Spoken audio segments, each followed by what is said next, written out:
So hi all. So in this video we'll talk about some interview tips. How easily you can crack the agile interviews. So many people, I have taken hundreds of interviews for the agile roles like Scrum Master, Product Owner, Agile Project Manager. But I have seen a very basic issue with all of those interviews where I've been rejecting mostly 95% of the folks who whatever I interviewed.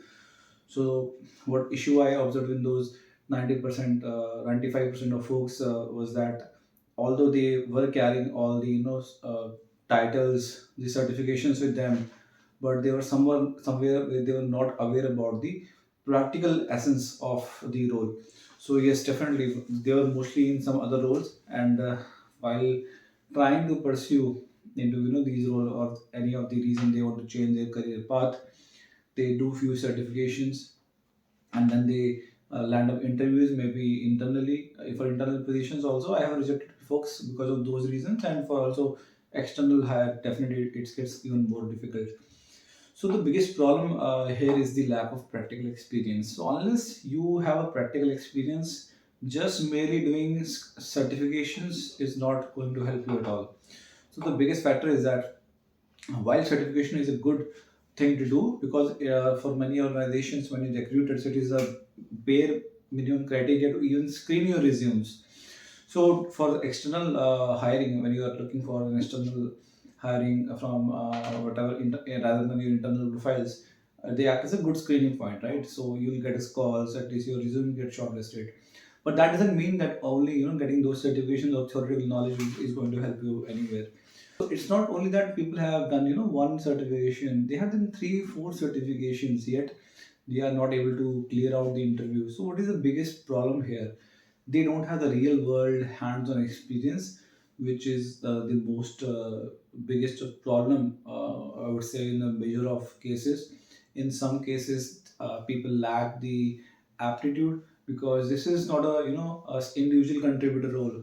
This is a role, any agile role for that matter, is not a single individual role. You have to manage different stakeholders. You have to keep lead people in that way. You have to show them the path. You have to drive the team. You have to drive the project. And unless you are having that kind of aptitude that you can manage a team where you'll not only you'll be managing the technical aspect of the project, but very behavioral aspect of the team also, like conflicts, behavioral issues, people not agreeing with you. How do you align people along that path so that your project is not affected? People not supporting you, they're not coming doing as per your expectations. So all of these factors would contribute a lot, and it causes big issues. So aptitude is also another factor. Second factor, I would say, after your practical experience, that look gets into counted. So just in this video, I'm trying to put a point here is that whenever you are appearing for agile role interview, be it for a product owner or a scrum master, please just do not blindly go for a certification and appear for an interview. Gain some real world experience. Even after gaining some real world experience, you might not have known entire horizon, right? You might not be aware of every aspect of it. So it is better to prepare well.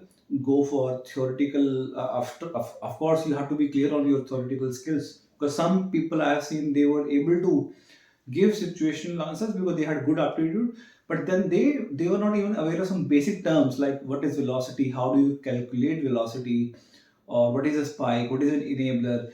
These kinds of very basic theoretical aspects also you should be very clear. But practical essence and practical hands-on experience is one of the most important criteria. So next time, whenever you plan for an interview, make sure you have the real world experience, hands-on experience, and prepare your interview well.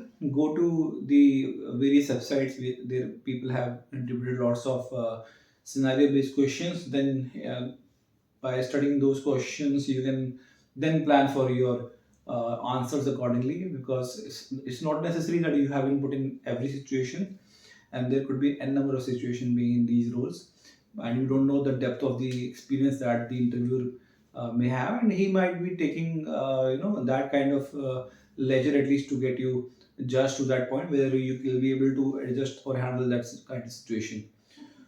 So that's all in this video. We'll bring up more such videos in future. How do you take up the agile interviews well? So that's all. Thanks for watching. Thank you.